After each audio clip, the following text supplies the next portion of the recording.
To me, it's about financial stability, and it's about the idea that someday I want to not have to work anymore. What am I building for my family and for myself so that there is a level of stability and security? We hear about things like generational wealth and people who sell companies and catapult themselves into much, much higher stratospheres. But I think for most of us, it's really just about stability and security. I'm Tiffany Souter, entrepreneur, wife, mom to 4 girls, and a woman figuring it out just like you. Come on, let's go build your life of and. Welcome back to another episode of the Life of And podcast. I'm your host, Tiffany Souter, and today, this is not a finance 101 conversation. We are really going to be digging more into the deep end of how do we as women understand different constructs about money and the way that we can create wealth for ourselves, for our families, and so we can be generous to our communities. I am joined on the microphone again with Nicole Lorch, president of First Internet Bank. And when we started this partnership, it was over this idea of if we can get women talking about money more, we can get women learning more about money, we can get women doing more with money. And so that really is what the backdrop of this conversation is about. It is not going to give you everything you need to know to go and create a life of wealth. But what I hope it does is it gives you a starting point to begin to have conversations with yourself, with your partner, with your banker, with your community about how do I have better money sense so that we can create wealth and opportunity for ourselves and those around us. So let's jump into it. Nicole, welcome back to the studio. Thanks for having me. This is a midsummer recording, and we're all feeling some midsummer vibes. So. It is hot out there. Yes, totally. We've been joking. I'm in the studio today with a button down with feathers on my sleeves. It's a Monday morning. We're not totally sure about what that means about how I've started the week, but here we are, feathers and all. So, okay. I want to start with this backdrop of where we began to create this conversation or this vocabulary around income statement, thinking and behavior in our finances, and balance sheet thinking in our finances and behavior. And so this really is a balance sheet conversation. Okay. But before we dive into that, can you just give our listeners a refresher, or if this is the first time you've heard Nicole and I on the mic, really what we mean by that vocabulary? Oh, absolutely. And I hope words like balance sheet and income statement don't cause you to tune out, because it's not as scary or as overwhelming as it may sound. There's this idea, I think so many of us talk about what we make, right? We talk about, what our salary might be. And we think in terms of budgeting and what we have, what we can afford and what we can't afford. And so all of that to me is income statement thinking. In finance, you have income statement and you have balance sheet. Those are the big two. Income statement is really how much do you bring in and how much do you put out into the world. So how much revenue do you have? What are your expenses? And then at the end of that, that's what's left. And I think that's how a lot of people think. And many of us, because we're trying so hard just to keep up, that's as much as we can do is try to put out less than we take in, right? That's the way we think. And as people start to think about, you used the word earlier, wealth, that has nothing to do with income statement. That is balance sheet thinking. Balance sheet is what you have. And the two go hand in hand, because when you get down to the end of that income statement, you think about what you have brought in, what you have put out, and what's left. That then feeds your balance sheet. So I won't get into too many technical terms like assets and liabilities and put everybody to sleep. But when you think about wealth, that is truly what you have. And wealth is what you're striving for at the end of it. We all think of this number that we want to have when we retire, perhaps. But as you go, you're accumulating wealth. And I think that's something worth checking in on from time to time, because it can quietly amass or it can erode if you're not paying attention to it. So that's why I think it's so important, because at the end of the day, what we really want to be doing is building toward wealth. And we get so caught up in the day-to-day, the earning and the spending, that sometimes we think about what we're growing behind the scenes. Totally. Can I ask you this question? I think even this word wealth can be like a cringy, dirty word to say, like, is that a prideful thing to want to be wealthy? Is that a greedy thing to want to be wealthy? Or what is behind even the desire for wealth? Have you thought about that for yourself when you think about your number or why wealth is important to you? Because the why does drive you even when you need to make, tighter income statement decisions, like I'm tightening up our budgets for this reason, or sometimes making an investment means you have to say no for a period of time. So what's your personal why behind wealth? And I can share mine as well if you've thought through that, what that looks like for you. Well, yeah. I mean, the word wealth might sound like someone named Muffy who goes to the country club, right? And that may not be your vibe. To me, it's about financial stability. And it's about the idea that someday I want to not have to work anymore. Mm-hmm. And so what am I building for my family and for myself so that there is a level of stability and security? We hear about things like generational wealth and people who sell companies and catapult themselves into much, much higher stratospheres. But I think for most of us, it's really just about stability and security. Mm-hmm. I think that's exactly right. I think for me, it's also about the generosity of being able to say yes. Something as simple as I have this young girl that has lived with us and we have a great relationship with, and she called me, she's like, can you host my bridal shower? And I'm like, yes. Just the ability to say yes to things and be generous to people for me is also a real reason behind the desire to have abundance of I'm not just trying to make ends meet, but I'm able to sort of have this layer of generosity to the people around me. It gives me a lot of energy to want to keep figuring out how to do it. So, absolutely. Yeah. Oh, I love those words, generosity and abundance. Every time I listen to one of your podcasts, and I think your audience, it's probably the same. It's this other layer of thinking that you bring to things. And so those are such positive Well, I think it's ideas. not about I want more stuff. And I think when we say wealth, we can, that was such a great caricature of sort of Muffy that goes to the country club that is that you want more time to be able to tan your legs or get laser treatments those aren't bad things, but that underlying is not my core reason. And I think as you even begin to practice or think about this pursuit of different tools in your financial toolbox, I'm talking to the audience now, thinking about why it matters to you is a really meaningful starting point, I think, in all of this. Of course.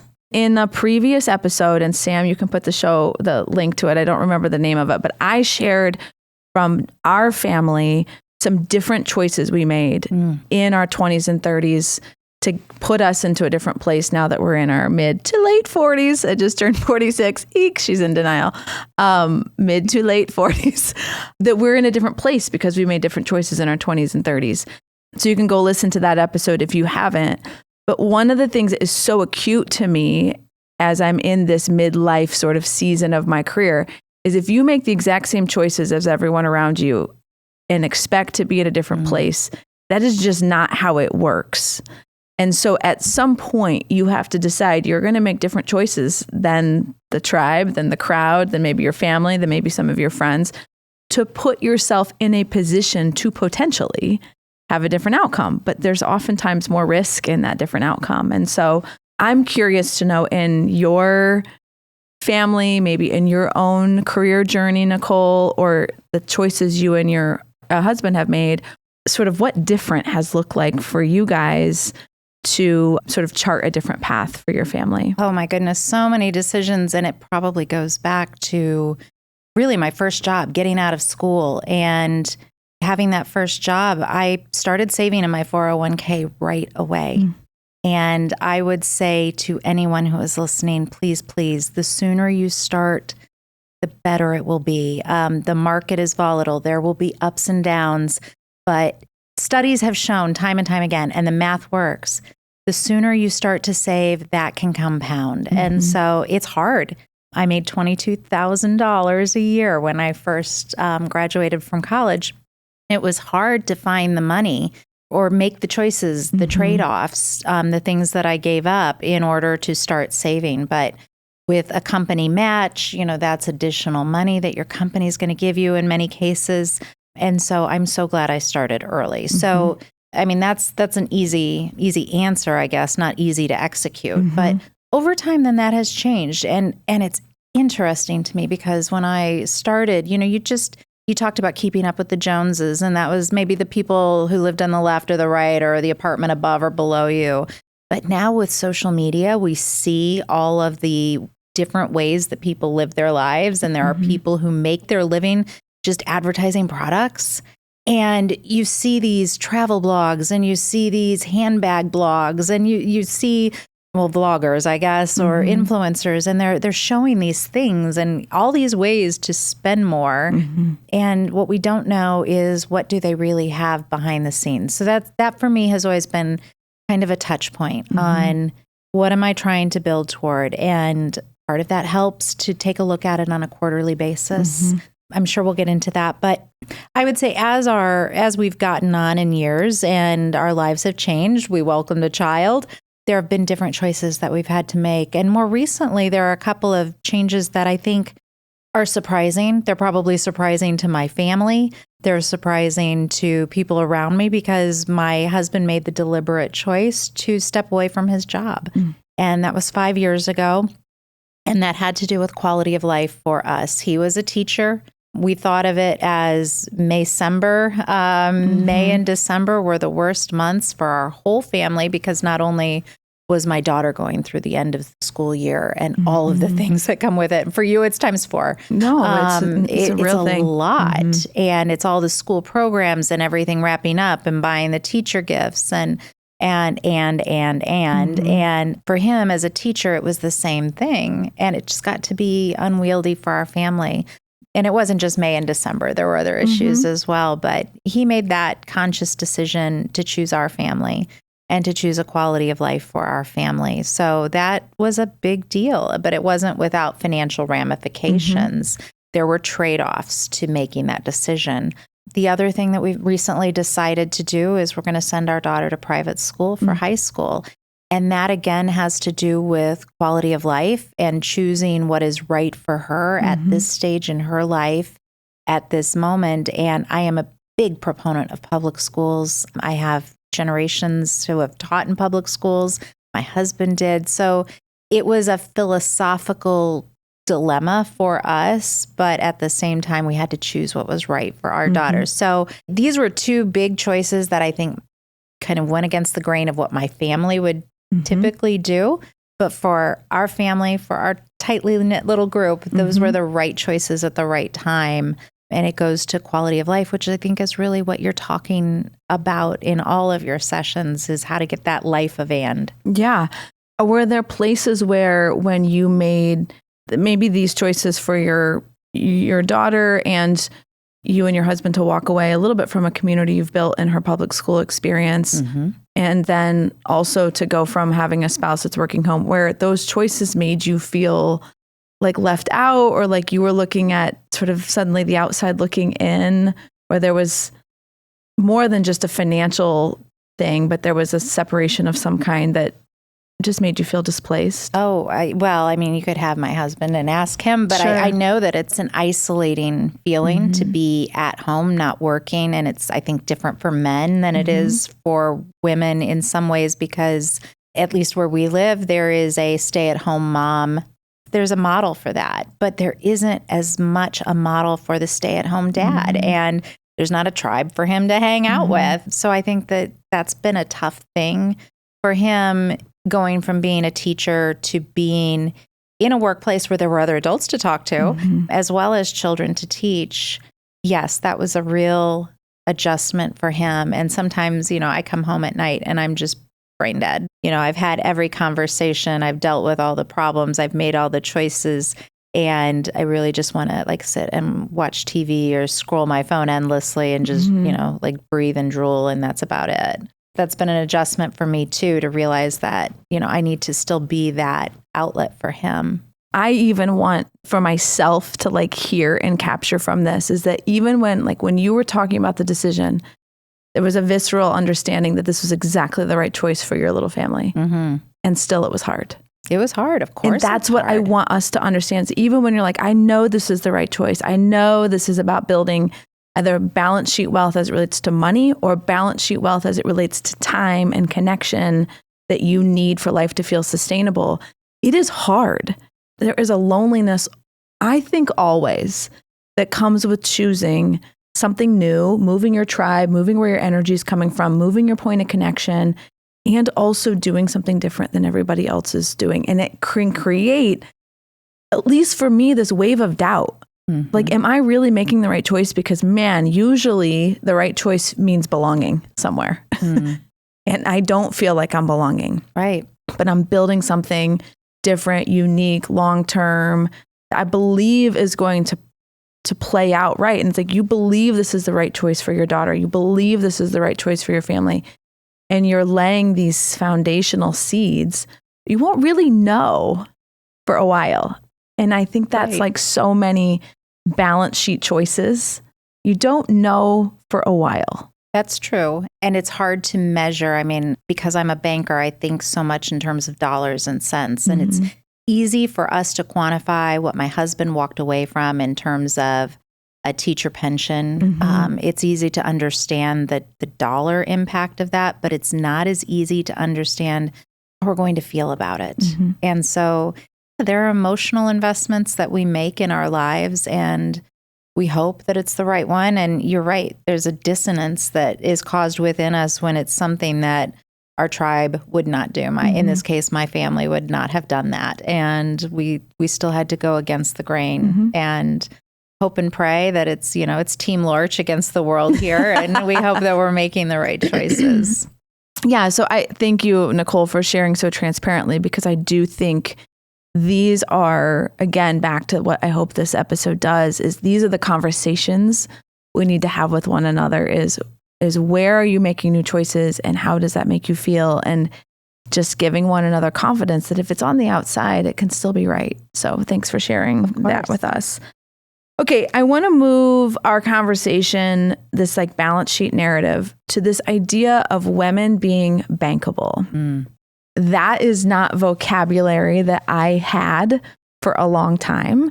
And as I've built and invested in and bought different companies, understanding what it means to be bankable to a banker is something I understand now. And so I want to share that with the audience. So I'll just open that up with a broad question and then keep probing, kind of sitting in the seat of the listener of like, what do you mean by that? And of course, to the extent that I can share how our journey has been, we'll do that, but we'll see kind of where it goes. So what does that mean to be bankable? Wow. So there are so many things that lenders are looking for. And our founder, who is a lifelong entrepreneur, talks about how he used to cuss bankers. He hated the way they wanted for him to redesign his plans around what the bank thought was best. I would say to your listeners, some of us don't know from birth that we want to go out and start a company or that we are going to want to buy a business. We may not even know that we want to own a home at some day. You, I think, were a young entrepreneur. So you had that feeling very early, but you never know where life's going to take you. So there are certain things that I would advise all people to do, whether they think they're going to work in corporate America or they think they're never going to work, or maybe you do want to someday own a business. Think about your own personal credit score. We're going to talk about, again, income statement and balance sheet thinking. What lenders are looking at is how much debt have you taken on relative to your income. So that's one thing. If you think you're going to go buy a house, debt to income is one of the very first things that they look at. Because when banks are making decisions, we're thinking about how likely is it that you'll pay us back? That's what we're looking at. And some of those things can be measured in terms of how many responsibilities are you taking on? What do you have to spend every month before you're even going to think about paying the bank back? So we think about things like your housing, your transportation. What do those absolute minimums cost you?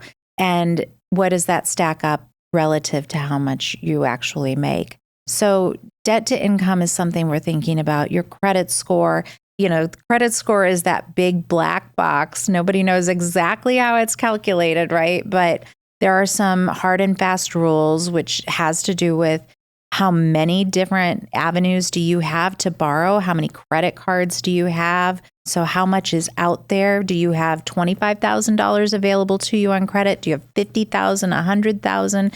How much money is available to you that at any given moment you could go out and charge up the cards, right? And then how much of that are you actually revolving? Are you paying your cards down every month, or are you always carrying a balance? And how much left is available to you? So those are things that lenders are looking at. What we want to make sure is that you're displaying a pattern of responsible use of credit. I don't know that any banker would tell you don't take out any credit cards. You actually need credit cards to build a credit history.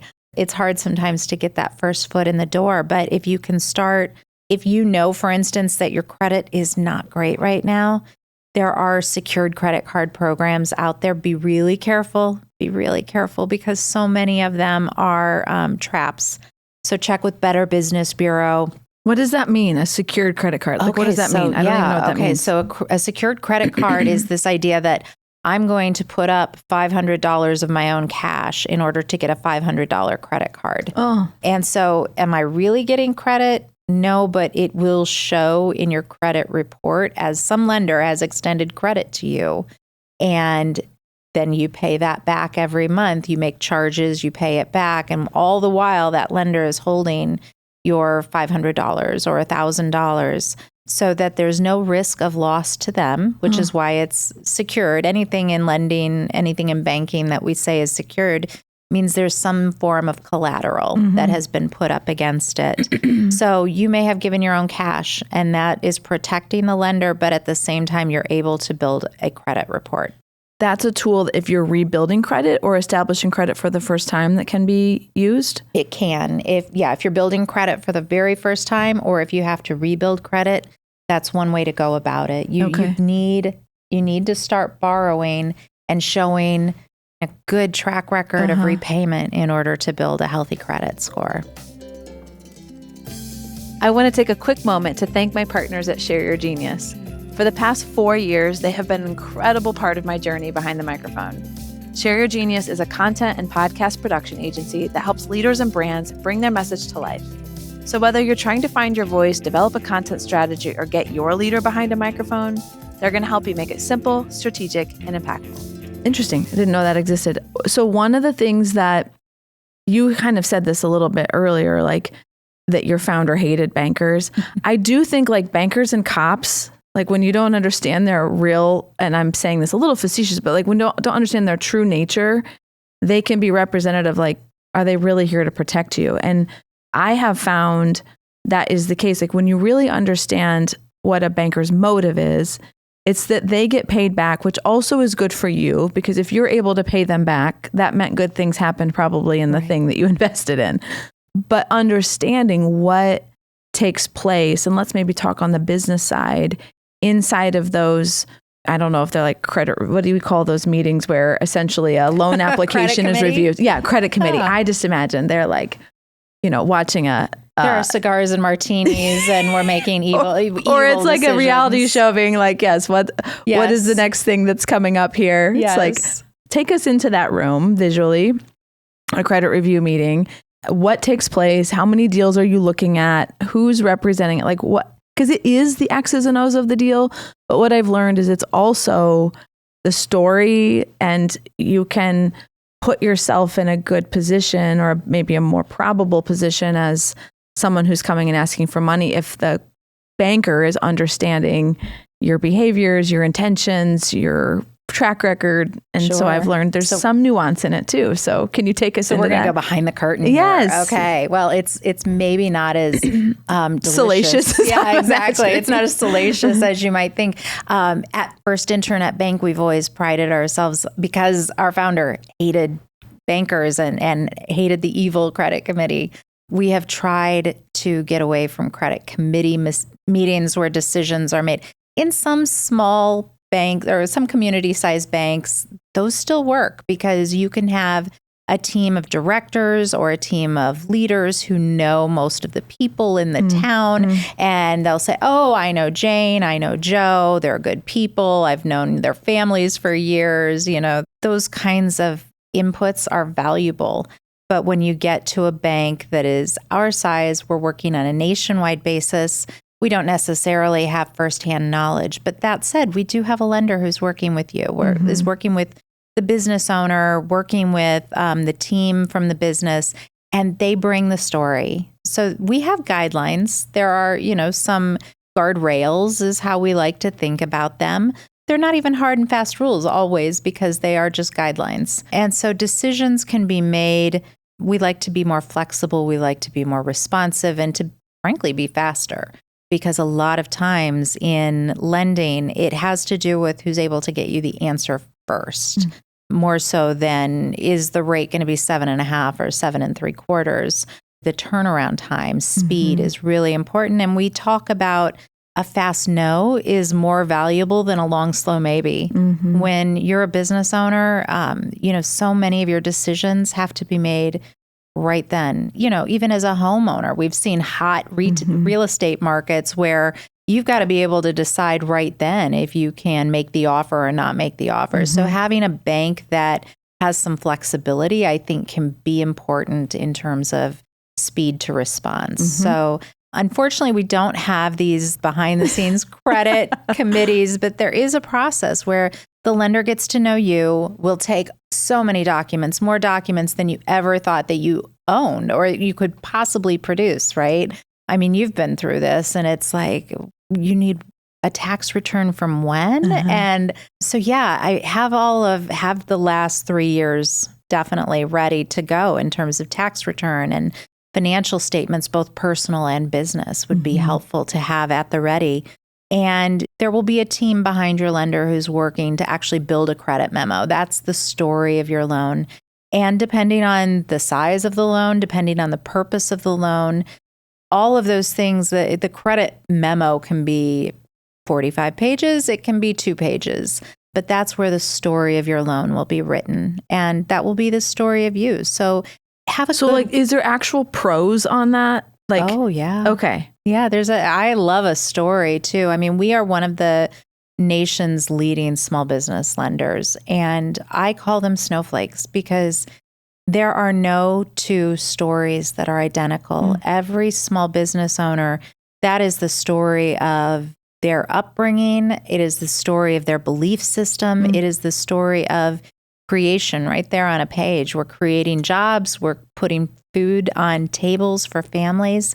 And so I like the story of a business to understand what's driving them, to understand what made them make this decision to get into business ownership at this time. We talk about the 5 C's of credit, and one of those C's is character. So lay people don't know the 5 C's of credit. What are they? I really shouldn't have opened my mouth. I know. Well, that's okay. We'll have Nick search the internet for it, and so we can bring it in offline. He can be our producer on the side. Please first also make sure that it's not 4 C's of credit. Yeah, we'll see how many C's. But this is interesting. I'd never heard that before. Yeah. Because it does feel like this black box of financial geniuses that know about an extraterrestrial place that the rest of us have never been to. That's like what it feels like when you talk about bankers banking. It's like, what do you mean?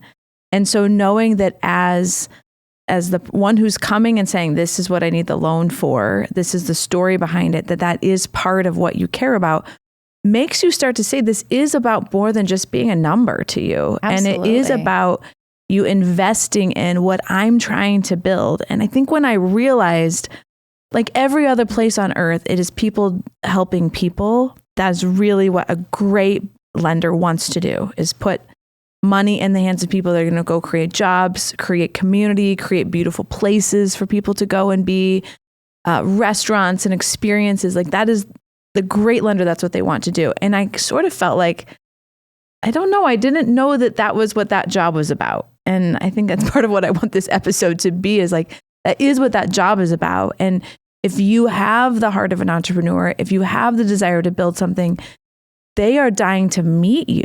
Absolutely. So that they can help you figure out how to birth that into the world. And bankers have been an important part of every single thing that I've done financially. We have not been our little family has not been a cash only operation. We've need lenders to come beside me, and believe in the vision with me and be my partner in it. And I think that's what I want women listening to this to understand. If you're a small business owner and you're trying to figure out how to grow, find a lender.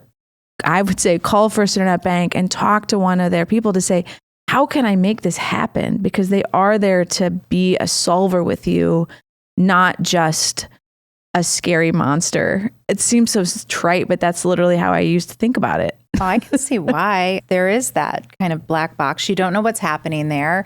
You just put all your documents in and hope that you get a yes at the end of it. But you're right. I mean, you should have a relationship, and as a business owner yourself, you know this. I mean, have a group of people who are going to help you make decisions. You know, really trust an accountant, really trust an attorney, have a lender that you trust, because you will need input from all of those. And sometimes, you know, small business owners think they want to not spend money on those services. And I can do that myself. You know, I maybe get so far with QuickBooks or online legal advice, but we will take more seriously a borrower who has invested in a lender, who has invested in professional accounting services, because the quality will be there. And a good lawyer, a good lender, they won't just tell you you can and can't do X or Y. They will give you a range of options. And so, yeah, it should be a relationship where you say, this is what I'm trying to achieve. And they should ask questions of you. So with all of those professionals, make sure that, you know, you trust them, that there is a good relationship there. If you feel like they're not out for your best interest, that's not the partner for you. So we briefly mentioned this, the 5 C's of lending, of credit, the 5 C's of credit. 5 C's of credit. And so we side quested here, and we're going to bring those to the audience here in a little package. So Nicole, do you want to go through those 5 C's? Because again, to me, this is about how do we take something abstract and give us a sense of understanding, which then gives us a place, something we can control and influence. Of course. So that's why this is important to me. So lenders think about the 5 C's of credit, and these are the categories of information that we are looking for. So we're looking at capacity. How much ability do you have to repay the bank? We are looking at collateral. We talked a little bit about that earlier. What are you putting up, or what do you own? Because yes, lenders will want to put liens on things. I know, they're such chickens. They, yeah. Go ahead. So if you get to a place where you are unable to repay your loan, what else could a lender take that would be of equal value to repay that loan? So yes, collateral is something that we're going to talk about. We are also looking at capital. So how much money do you have in the first place? And that seems a little contradictory, right? Like, I'm borrowing money because I need money, but we are looking, and this is, again, lenders want you to be successful. We have seen so many small business owners get into business ownership without any sort of liquidity, without a safety net behind them. And I assure you, whether you are starting a business, buying a business, you're buying a home, it will always take longer. It will always cost more than you ever thought that it would. In business school, we talked about the rule of 3, and my founder said, yeah, it's really more like the rule of 4. It takes 4 times as long as you think it will, and it costs 4 times as much as you thought it would. So we are looking at capital and the amount of money that you have behind you, and the amount of money that you're willing to put up as well, because that is something that indicates what stake you have in the game. So that's important. We talked about character, and I think that's a big one that is sometimes hard to explain on paper, but that's where your lender can really get to know you and get a feeling for what your character is. But yeah, we will look at background histories on people. Have they repaid their debts in the past? Or are they trying to run from the law, right? That tells us a lot about who you will be in this new endeavor. Yeah, this like past behavior is a predictor of future. And then the fifth one is conditions. So what types of things are happening behind the scene? Are you buying a business? And if so, are there trends going in the right direction or are they declining? Is revenue growing? Is it contracting? We might look at what kind of credit cycle are we in? And if you're buying in the macro sense. In the macro sense, absolutely. I mean, the things that are happening that are out of your control as a business owner are going to have so much impact on your business. So character speaks to what you personally, we're looking for grit, what you personally have and the stick-to-itiveness to see something through, but conditions are largely out of your control. And so those two do go together, character and conditions. Because every entrepreneur thinks they can outperform the conditions. Well, every investor thinks they can outperform the market. Yes, totally. Yes, and we get ourselves in trouble sometimes with our optimism. Sometimes, and the averages exist for a reason. I know. All entrepreneurs hate real math. Well, my dad turned 70 and I had 7 lessons for 7 decades. And then I said, because he's a roundup kind of guy, I had 10 because he's a serial entrepreneur. I'm like, this is my dad. It's like 7 is really 10, 10 is really 100. Okay, so it's all entrepreneurs. Yes. Exactly. Well, I think I want to maybe wrap this up to say we've talked, I think introduced probably some new vocabulary and some new constructs to the audience. I hope we haven't lost anyone. Yes. If you're still with us, I want to thank you. Learning to listen to the words, how to say them, how to have conversations around them is about raising our collective financial literacy, financial knowledge, financial vocabulary. I want there to be more strong, successful female leaders and female entrepreneurs and female business owners. And when we have the vocabulary around money, then we can use it as a tool. And maybe I'll use one of the lessons I shared about at my dad's birthday, which is money is a tool and not an identity. And when you begin to be able to separate those and say, how do I think about this well? How do I put myself in a good position? And how do I use partners like bankers to help me fulfill my purpose in life and to grow the things that I can see? Some beautiful things can be built. So can we put a bow on this and say, if there is a high achieving woman listening to this and she's saying, I've heard a bunch of stuff and I'm trying to figure out where do I start? What advice do you have for her? I feel so passionately about this because in the year I was born, the Equal Credit Opportunity Act passed. And it blows my mind to think that before I was alive, women could not necessarily take out loans in their own names. They couldn't have a credit card without a husband co-signing. And so it took legislation to make things equal. So I think about all of the change that has happened just in my lifetime. And so I feel in some ways, I feel really passionate about this. Maybe it was my destiny to be a financial feminist. So to anyone who is out there listening, it's never too early to start. It's never too late to start. Understand the common language. And anytime we're learning a new language, it's hard. And so accept that financial language is maybe different than what you're used to speaking every day. You don't need to go into your bank and talk about, balance sheet thinking and collateral and capital and all of those things, but understand what the banker will be looking for, what the lender will be looking for.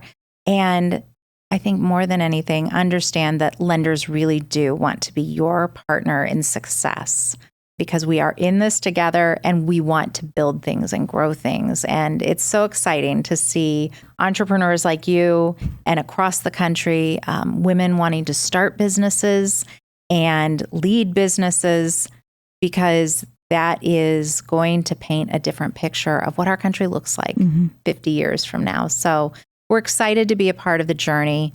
Please feel free to ask questions, reach out with questions. And your lender wants to be a partner in success. So good. I think that's exactly right, Nicole. And the 2 things are coming to mind here as I bring this to the close. One is that my next episode that I'm doing actually is going to be around an actual transaction that we've recently done with First Internet Bank. And so we're going to be diving deep into that. If you guys are like, oh my word, are we seriously going to keep going here? We are. And it's because we love you. It's because we want this for you. And I want you to have the courage to have the vocabulary around this. The second thing that's coming to mind is we are working on an in-person conversation at First Internet Bank this fall. And so if you would like to join us for that, where we will be having this financial conversation with you, answering questions and just creating an environment where women can practice the language of money with one another. And so as Nicole and I are, just creating this movement together and working together to create places where you can learn in private, like with this podcast, and you can experiment in a safe place, like this in-person event that we're working on for this fall. We hope that you're finding your own financial courage begin to grow. So thank you for joining us for another episode of Life of And. If you've learned something in this episode, please share it with a girlfriend and then call her and say, can we fumble through this conversation together so that we can get better? If you are interested in joining us this fall, then sign up in the link in show notes. Sam will put a link for us. She's writing the to-do right now to do that. And I hope that you're enjoying the rest of your summer. We'll see you back here next week. Thanks for joining us.